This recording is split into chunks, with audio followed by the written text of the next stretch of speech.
Hello. Hello. I'm sitting so uncomfortably close to the camera. Let me reframe. Same. Reframing. Is it weird that I call it a camera? That's from 30 Rock. And I can't stop saying it that way. Camera. Camera. Call it a camera. Is it weird that I call it a camera? Like saying theater. Theater. And you gotta do weird stuff with your mouth. Oh, the babies. The babies. Whoops. I have so much crap on my desk. I just finished like 2 crazy commercial shoots this week, Ugh. and then like bidding on another bidding on 3 others. Oh, wow. Had Fun. had a fire drill of like possibly doing the Met Gala thing for this weekend because Met Gala is happening, That would have and then been cool. it disappeared, which is typical of fashion shoots. Well, So here's the yeah, thing. If you're working if you're working the Met Gala, do you also have to kind of make sure that your outfit, even if you're not on the carpet, do you have to pretty much make sure that you're looking yeah, fly? yeah. I was like, oh my God, like I'm gonna go get into this meeting. I need to go get a haircut, and Yes. I have to go shopping. And it's like the last thing that I would ever do when I'm getting ready for a shoot, which is like go shopping. But Yeah. maybe, I don't know, maybe that's a new thing I should start doing. Different outfits. Got to rent the runway a little bit more. Yeah. Yeah. Well, big week for For you and us. us. Yeah. It's just, I mean, wow. Like when I got the notification last night about the deadline article, I was so happy that it finally dropped because Yeah. it took like a couple weeks for It's them to. also like well, it took a couple weeks, but there were a couple of different people working on it. Mm-hmm. So, but what's funny about it is since you have no clue when you're going to get announced a deadline, so you really can't plan around it. But the instant and you know this from the multiple times it's happened to Right. you, the, Publicist. Yeah. the instant it happens, your phone is blowing up with like everybody you know congratulating you and lots of people soliciting like work on the project that got announced. Mm-hmm. So it's hilarious because you have no warning. So no matter what you're doing, Yeah. suddenly you have to like deal with the fact that your phone's like blowing up and you're looking rude because you're not replying to certain people and very, very inconvenient. I was in the middle of the lunch and I warned him. I said, we might have an article that drops in deadline right now. Like, and I'm like, let me check to see if it's up. And as soon as I held up my phone, I got the IMDb Yeah. notification, which ruined the lunch because from that moment Uh, forward, like I oh was trying to yeah. have a conversation, but like my phone was just like ding, ding, Right. ding. Uh, Yeah. but Yeah. this is old hat Yeah. to you. Well, no. I mean, like, yes, but it's still so unexpected every time it happens. You're just like, right, I have to like get back to these people, and Yeah. Now you now, have to network. right. But it wasn't scheduled. You already have like everything else going on. So, Absolutely. um, that's amazing. We can dive into that a little bit further as we go, but firstly, we already did this.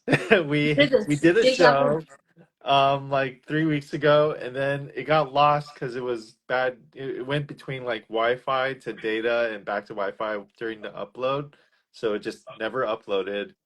And so let's do it again. What Part if two. I'm hacking your system and deleting it every time, forcing you to constantly be interviewing Well, me?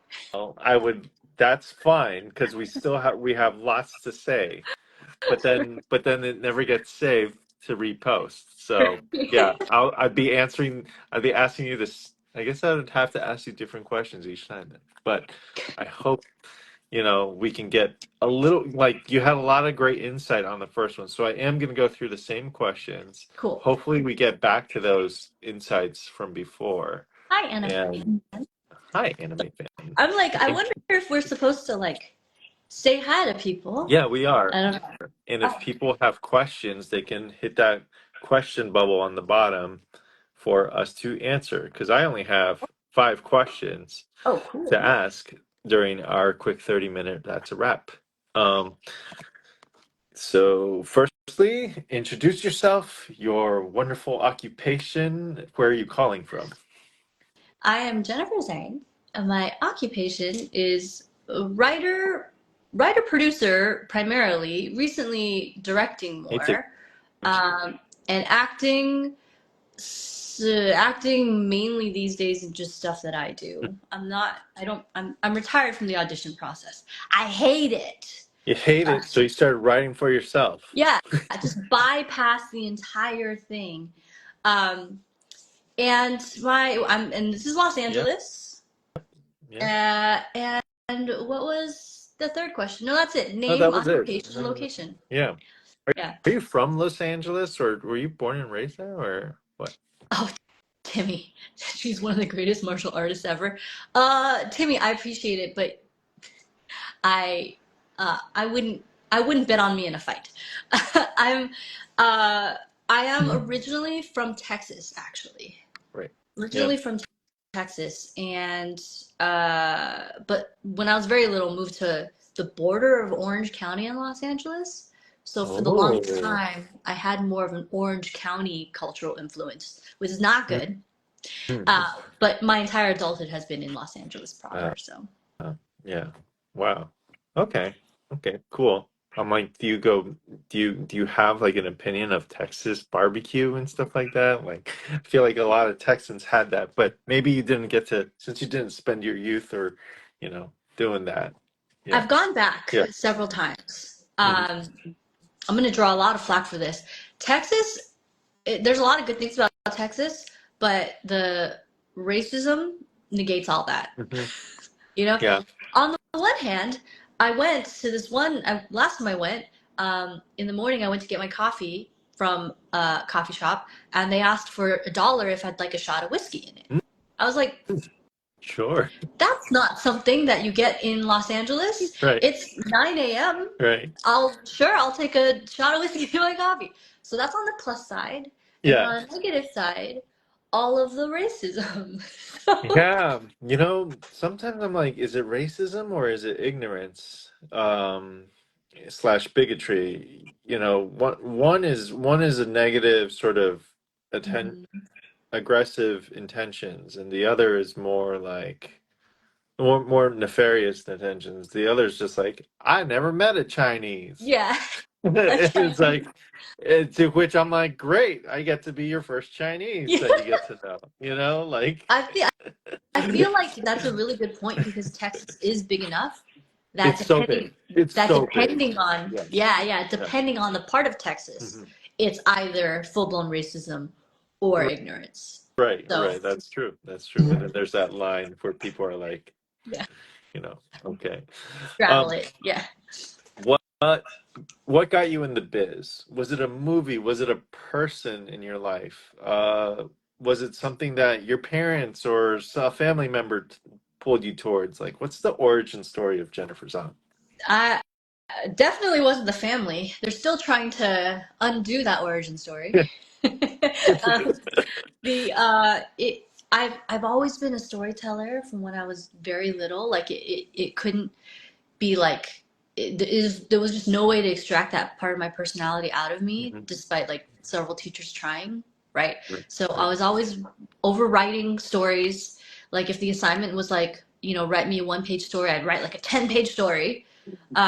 So there was Just something just couldn't like hold back. couldn't hold Right. back, something just in my DNA from when I was very little. But I really got my start because I wanted to be a fantasy writer at first. Always in the Mhm. back of my mind thinking if I write like a good book, right, then I can get it made into a movie and that'll be my entry into making movies. Because obviously, movies are the most glamorous version of storytelling. Mhm. And um, that path just wound, right? I was in publishing for a while. I worked for Warner Brothers Publishing and then met producers while I was at Warner Brothers. One of them was the executive producer of Friends, or one of the co-executive producers of Friends. He went off to start his own production company. He brought me with him. That's where I learned how to produce. I wasn't planning on producing. Mhm. Turns out I was good at it. I hate So it. wait, that's But more like that was more like TV producing then, you would say? Is it where you start. was it was Yeah. at the advent of digital production. Okay. So this Yeah. is this is a very strange part of the internet that people don't remember. But at the beginning of digital video production, people knew the power of the internet to market things, but there was a very rudimentary grasp of what that was supposed to look like. Hmm. So as an example, one of the oh, hi Will. Will's one of my best friends. One of the Will early stay on. stay Will.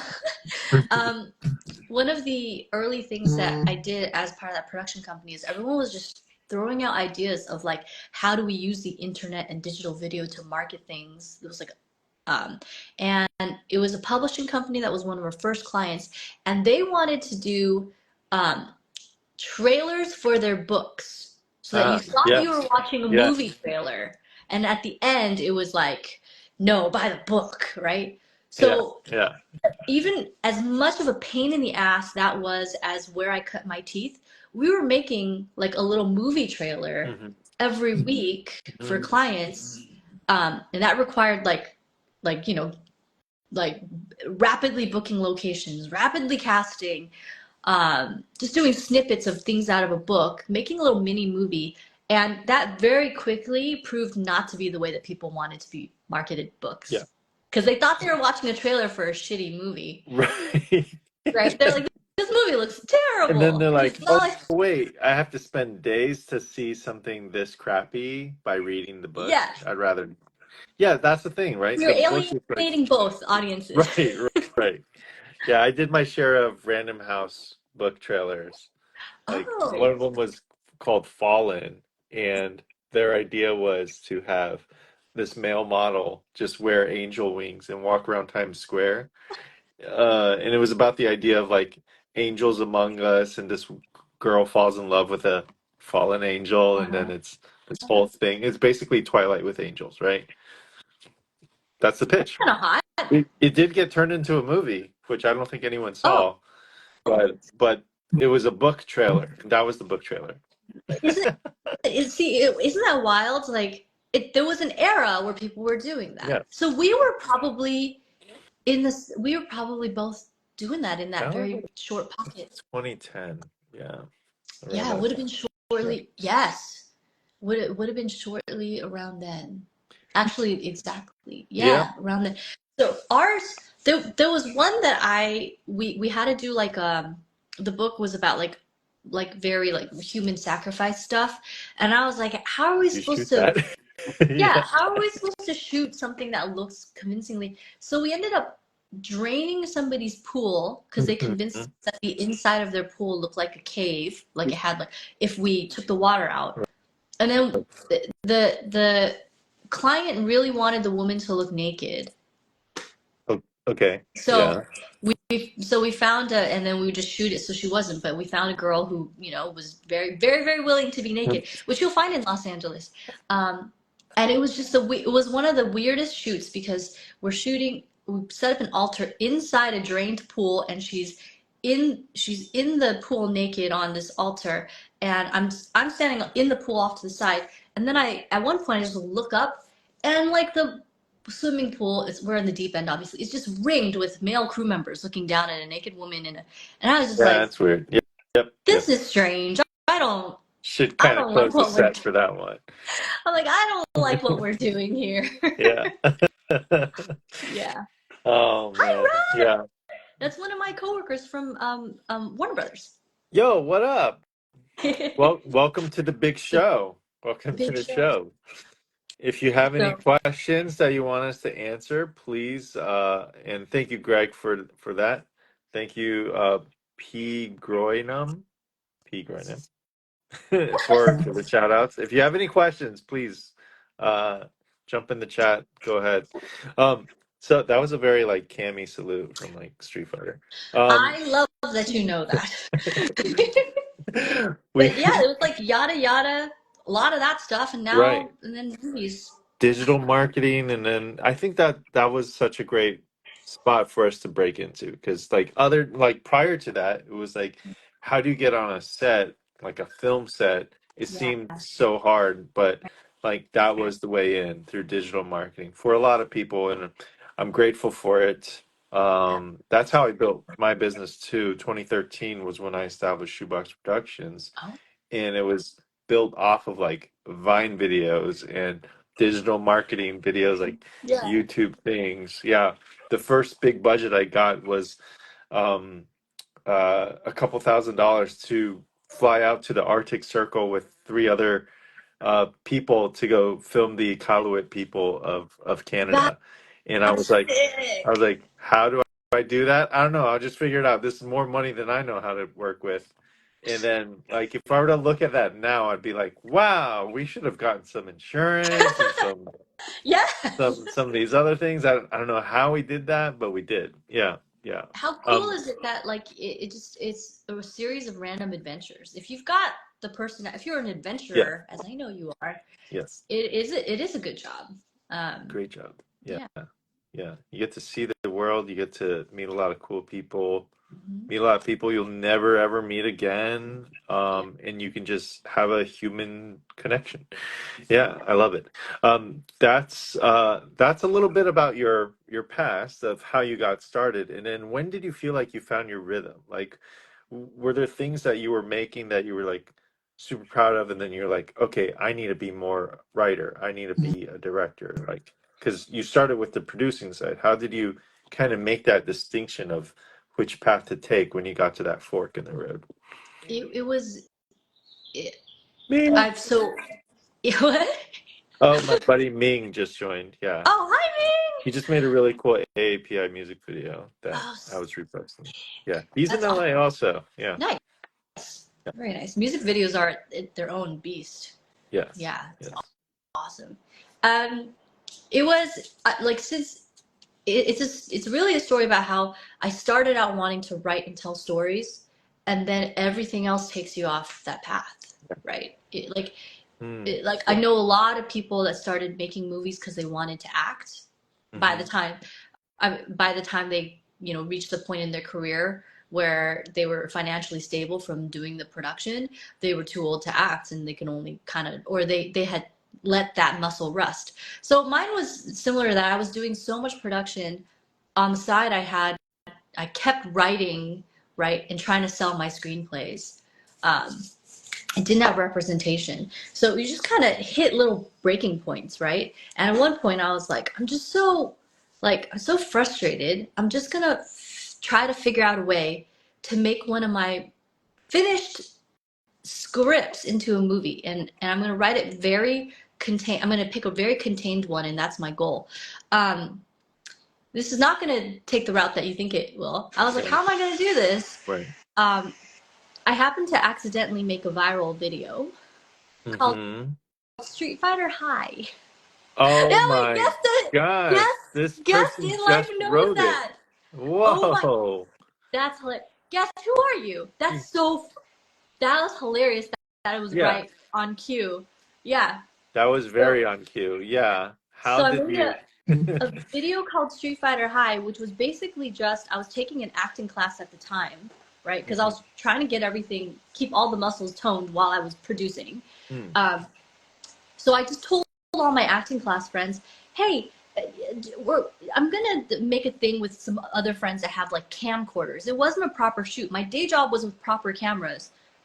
This was just like, whoever has something that records video, let's do a funny sketch for YouTube. mm, mhm. Um, Yeah, and none of the acting class friends of mine knew any of the characters. And I had to do exactly, I'd be like, you're Blanca, and he's a monster from the jungle. oh my Like, gosh, you and they know, didn't know. they didn't know, they didn't care. They were acting class kids. They were happy to have.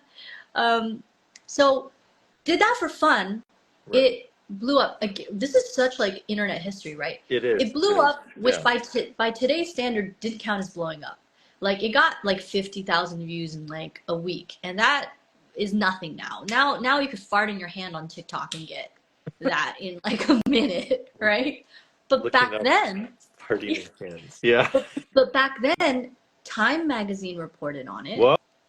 Oh, yeah. You were in They were like, time with. like a totally just fun video. Yeah, Like, let's go do this thing. badly made. They're like a Street Fighter fan, like makes this reimagined Street Fighter commercial in like a like Dawson's Creek Yeah, setting. Um, yeah. and then Capcom, actual Capcom, took it and posted on the front page of Hmm. Capcom in the middle of their marketing for the new Street Fighter Yeah, game. yeah. So all that was cool until, and then I actually started getting people from Hollywood calling and trying to sign me. And Then that's when I knew then you got the agent, right? Or that's the manager through that. Okay. not my current manager, but that's where a lot of things fell into place. And then Right. I used the leverage from that to make a feature film. Just the buzz around that. I would learn, as the rest of the world will learn, that it doesn't translate. The people that watched Street Fighter High did not go rent the horror film that had no Street Fighter characters in it. Right. Right. But Franchise but stuff. it got Yeah. the attention Or that IP. Yeah. yeah. But it got the attention that I needed to convince people that I was worth investing in. Mm-hmm. So that was where the pivot happened, and so pretty much it's been that same way ever since. Still do the production as a day job, or have. I'm really trying to like do less, do less of Yeah. that, do more creative stuff. Yeah. But in the meantime, whenever I get into a comfortable place, I try to green light or start a narrative project. And I think it's getting to that point now where the scale is tipped, where I'm gonna be able to start doing narrative projects as a writer and a producer and a director and sometimes an actress. So much that I won't have to take clients anymore. Yeah. But we'll see. Yeah. Yeah. So There are kind people of that like love that. so They kind love of that. if we were to be like, and the moral of the story is, it's like you worked on spec, a creative thing for fun with friends, Yeah, and you drew some attention because you were like first on the internet to do it, right? yeah, You're yeah, like sometimes with when it comes to the internet and or social media, like if you're first, yeah. you kind of win, Yep. right? If you're just like, I'm gonna be the first one to shoot a video entirely using a GoPro, Yeah, right? Boom, you automatically win because you were the first one, and people will report on it. yeah. So I'm glad you did that. Yeah, that It and then was. that got Thank you. Hollywood attention It from was it. actually part of a, hilariously, I was part of a small group of people that are exactly what you're talking about, who were started out by doing like getting the attention of bigger properties. One of my friends, Joey Ansa, did a very serious version of Street Fighter called Assassin's Fist. At the same time that we did our hilarious, like stupid schlocky Right. parody. Um, and whereas obviously ours didn't turn into anything, his actually he got the official Capcom license for Street Fighter, and for a very long time Mm, was I think he was working with Entertainment One to develop an official Street Fighter show. It gosh. didn't end up happening, but he's come so close to actually doing an official project off of that era of virality Yeah. that you're right. It doesn't happen now. Now when you do a fan film, it's almost a minus. But back then it was like, oh, Mhm. this person kind of showed us what they could do, and Right. Hollywood was paying attention. Yeah. Yeah. There were these viral sort of or viral, but they were like they on YouTube they were posting like Batman fan films, like the one where versus Predator and stuff like that. Yes. And Oh then yeah. that one was so good, and I would rewatch that over and over and be like, God, you could just like make a spec of a fan film and raise money for that. Yeah. And I don't know if you've checked recently, but there are so many fan films, and it's maybe whether it's the Chris Nolan Dark Knight Yep. or if it's like the new Batman with the Robert Pattinson one, but people are like just making these amazing Yeah. fan films, and now it's not like Hollywood wants that to anymore. Now Right. it's more like the tech company or whatever platform is like, cool, now you're a content creator, you're making ad money for us. Like you That's don't have to exactly. go to Hollywood. You just create your own studio at this point. Yeah. So That's exactly the exactly. business has just changed so much in that Yeah. regard. Um, What is so one of my questions is always like, what's the best advice you would give 20-year-old version of you? Mm, Like, were there any watch outs, any red flags, any people that you don't have to name names, but yeah. kinds of people you would avoid, that kind of stuff. Yeah, I'm gonna repeat my answer from last time. So if anyone watched that, they're getting the rerun. Yeah. Um, the main advice I would give myself is when you're starting out or in your even if you're not starting out and you're still just in the indie space, right? If you're given the choice between working with somebody who's talented and someone else who's also talented, but this person's way more talented, but this or talent significantly talented, but this person is talented enough but easier to work with, go with the one who's easier to work with because the difficult person is actually going to cost you a lot of money in ways you cannot anticipate. And you cannot, as an indie creator or filmmaker who's just trying to get a story out there, you cannot afford the cost of the difficult person. Mhm. Um, Yeah. without naming names, I'll just give one quick example. Like a feature film that I had, which was the budget was so tight.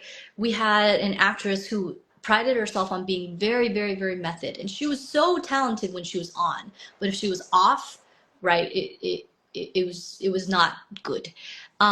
And she got so flustered at one point because one of the crew members, told a joke that was within earshot of hers, Hmm. that she stood up and yelled, "Great, now I'm out of it," right? Um, and she stormed off of the set. And Right. she stormed off of her mark, and everybody was in place. Like the lighting setup was already done. The DP was standing there. We were just waiting on the director to call action. And we had to break the crew for as long as it took for her to come out of her funk and get back into it, right?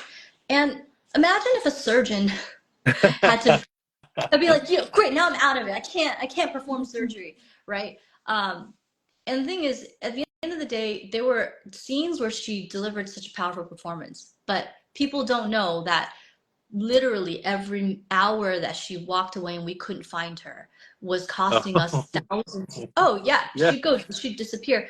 Would be Like not just costing. back to her trailer. She just leave the whole set, She just would just drive leave. off. She'd take a walk, That's and she'd come back at her that's leisure. unprofessional. Very Yeah. unprofessional. Here's the rub, though: the director was so enamored with her talent, right? And a Yeah. lot of times, directors have to really massage talent, make them feel like that. That the director was like, yeah, let her do her process. So then my job as a producer was, well, I guess we're gonna start, like, I'm working with the first AD to try to reshuffle the Right. day and figure out what shots we can lose, Hmm. because if the director wants to indulge this behavior, Right. what are we supposed to do? We're supposed to get through the day. So it ended up being uh, like, I don't think that actress knew. Or if you're in a movie with like a DP who behaves this way, or anybody that's really critical to the, um, Mm. Yeah. you can't anticipate how many physical dollars it will cost you. So just go with, if you're limited in resources, go with the sure thing, which is people that will show up, deliver a good job, get you through your day, team players, and that you can work with again. Right. That's going to Right. be the better investment. And I didn't want to sound sour grapes. I didn't want to sound like I'm ragging on anyone. It was just an early lesson of like, oh, bad behavior is actually expensive. Hmm. Yeah. Wow. That's such good advice because I think when people are starting out in their Mhm. career, they're like, well, but that person has so many IMDb credits. They must be fine to work with. Right. Or that person, is oh, like I had this situation where it was like, well, that DP is union and he's willing to work non-union on my shoot. Oh my God, I'm so special. And Right. then like it turns out that guy is probably working on a non-union job because he's having trouble getting union Yeah. work. And then Yeah. like all his union experience makes it very hard for a non-union production to happen because he's like, well, that should be done, or like he has a completely different set of standards that we don't understand as first time filmmakers. And then so constantly felt like we were trying to catch up to that person's expectations when in Yeah. fact he should have been, if he was willing to come down to work with us, he should have been chill, Yeah. but he wasn't. So Yeah. that's like another story for you guys to, take into consideration when you're hiring. When you're going to hire, be you have to think the long term. What's the long term goal Yeah. of it? Um, Yeah. and hilariously, it's like I always also say like nobody is going to know what you didn't make, right? Say So that again. Say that again. yeah, no. So in your head, you're like so you have your two DPs, right? And one of them is so spectacularly good but very difficult, and one of them is really really good, right? And you choose to do the one with the really really good DP. You have a really really good product. Nobody's going to be like that's good, but what if they had gotten this much much better DP? Because I heard that they at one point were considering that DP. Then this would be amazing. That negates like the quality of it as it stands. No, no one's gonna know. It's like also if you don't get a certain shot, but you still edit it so that the shot doesn't feel like it's missing. No one's gonna know the shot you didn't get. So why put yourself through hell? Right. You know. Yeah. So it's just like get your deliverable, tell the story, make sure no one suffers needlessly. Hmm. That's the job. Make some art, Yeah. don't waste money massaging egos. That doesn't go on screen. That's not in the Exactly. finished product. Yeah, it's a big one. Yeah, it's a big one. Yeah, I mean, there's times where you do get into bed with someone Mhm. and you're making the thing, and then you have to just kind of massage the ego or keep, to keep the project going and to finish, right? Like Yeah. like you said, would you say no one can judge you if you don't make it? Oh man, I already forgot the saying. What? What I Yeah, what I just said? yeah, the thing Oh, about like no one knows what you did. No one will know what you didn't get. no one, yes, no one will Yeah. know what you didn't get done. Yeah. Yes, yeah, and it's true. Yeah. Well, I'm gonna wrap up. I like to do the rapid fire 20 questions. Are you ready for this? Yes. All right, here we go. Hi, Qu- Devin. Question Sorry. one. Where were you born? Houston, Texas. Houston, Texas. Oh, by the way, whoever's on, if you have any other questions, film related, career related, business related, please put it into the chat. All right. Coffee or tea? Uh, Coffee generally. Tea sometimes. Okay. iPhone or Android? iPhone, sadly, they got me. They did. Cake or pie? I Pie. What kind of Yeah. pie? You have a special kind? Any kind of berry Oh, pie. bear. Um, I was recently at Knott's Berry Farm and gorged myself on boysenberry pie. Nice. That sounds so good. So Uh, good.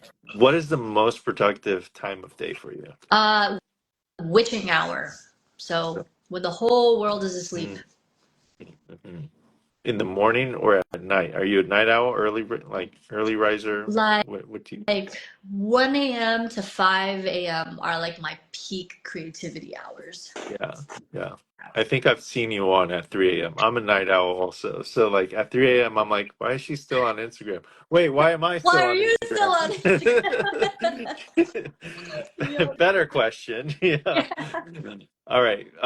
Yeah, see how rapid these questions are? I'm I like not rapid firing them as much as I should. Favorite holiday? uh uh Lunar New Okay. Year.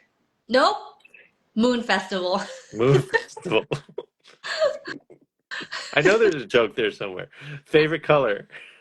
Yellow. Favorite drink you order at a bar? Whiskey sour with like egg white whipped in. Nice. Dog or a cat person? Ooh, oh gosh. Cat, dog. I don't know. Cat. Pass. Yeah. What are you always grateful for? Ooh, gosh, it changes every week. Um, I think last time I said mobility, Hmm. because at one point we'll all lose that. Uh, So can't this is so take that true. for granted. Yeah. Um, but uh, but also yeah, I'll keep it short. grateful that I was so motivated when I was young. Mm, Because mhm. I'm not now. No, I'm kidding. But like, Totally. she made a lot of things. She wrote a lot of things that now I can just make. Ah, okay. What do you do for fun? Right. Ugh, what a Ugh, nerd. oh God. Ugh. What do you never leave home without?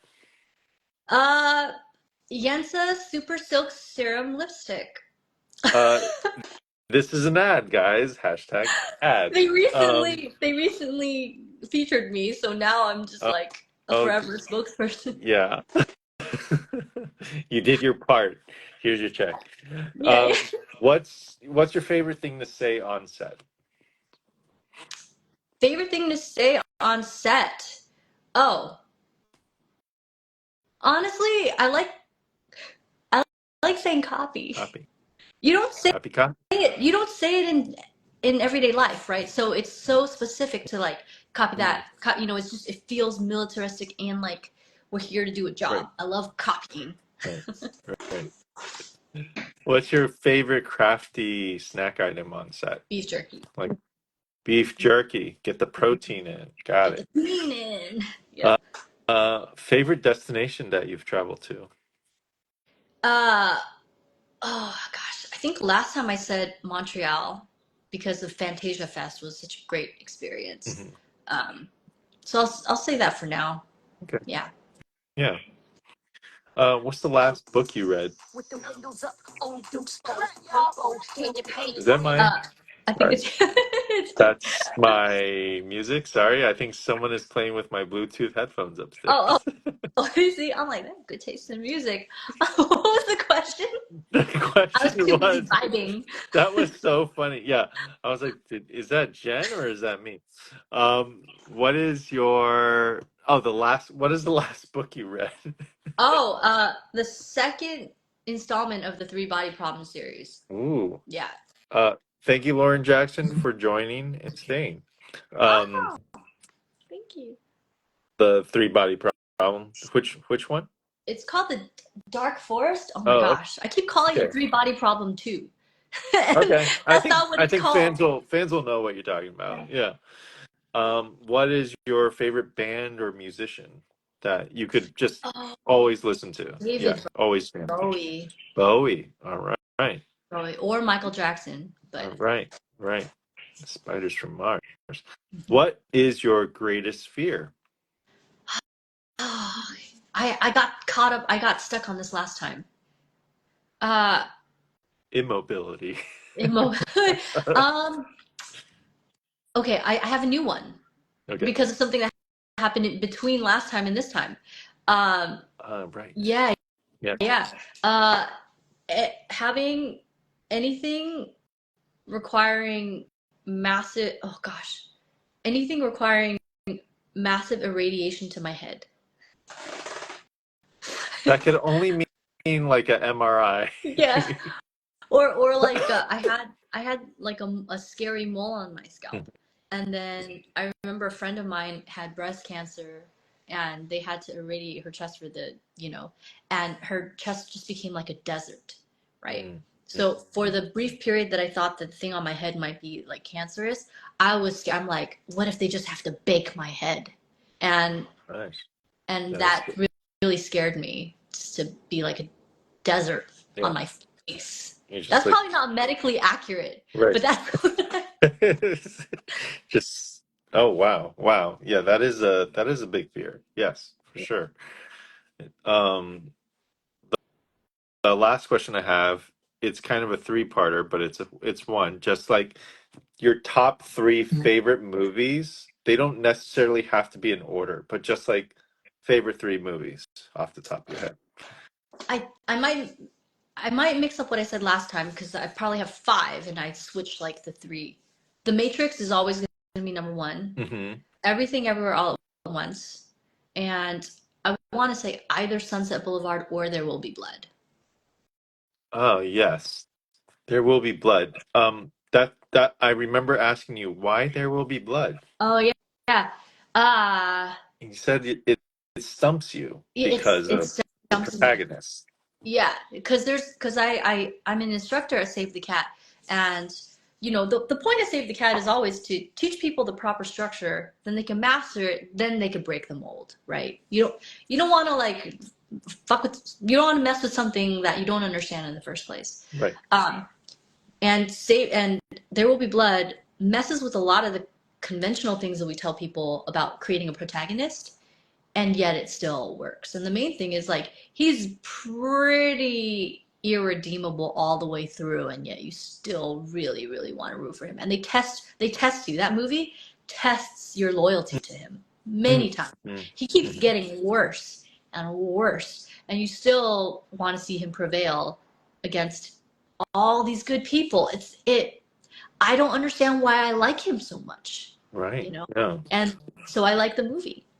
It's a mystery. It is a mystery. Yeah. Yeah. He's very much I don't know, does he fall under the category of anti-hero or is that something entirely different? Uh, he might be an anti-villain. Anti-villain. Oh, So, like, interesting. which I've had somebody recently correct me on that, which is why that term is fresh in my mind, right? Mhm. Because anti-hero is bad, but they're ultimately doing something good, right? Like Constantine, or, Mhm. um, but an anti-villain is somebody who is Right. Anti-hero is like you're a hero, but you don't want to be. It's like the like the not regretful, but the reluctant, reluctant hero. reluctant Yeah, yeah, yeah. and a villain is because he doesn't do anything good for Mm. anybody, so he's a villain, but what he is doing is impressive. So is that an anti-villain? Don't know. It's a question. I don't know. Hmm. Maybe we love him because of capitalism. You know, he's like capitalism incarnate, and Maybe yeah. we like him because he just against like like he literally won't stop winning. He'll win at any cost, Mm. and maybe just the core of that is something that we aspire to, even though the means with which he does things are deplorable. Right, right, yeah. Ah. I have yeah, I have no more questions. We did have a question during this. Bo Oh, Boston Toure said, "What is the best way to get involved with your projects?" Well, I was going to say at the end of our live, I always like to say our contacts are here. Please, get in touch with us through direct message. If you want any more clarification or questions about our chat, and we're here to connect. We're here to chat. So I would say, Boston, just give Jennifer a chat, mhm. see what's up. Yeah, Yep. I'm always in my own DMs. yeah. All right. Well, thank you everyone who did join us on this live chat with Jennifer Zhang, and Thank you, please Jonathan. follow, friend her, follow all the wonderful things that she is doing and has done. That means YouTube, book trailers, all of that stuff. But anyways, thank you so much, Jennifer, for being gracious with your time, No, your this is advice. I fine. appreciate you. I'm looking forward to the project for Troubadour that we have coming up. Yeah, And you. have a good day. Happy Bye, Tina. Friday. Bye, That's Tina. a wrap. Bye.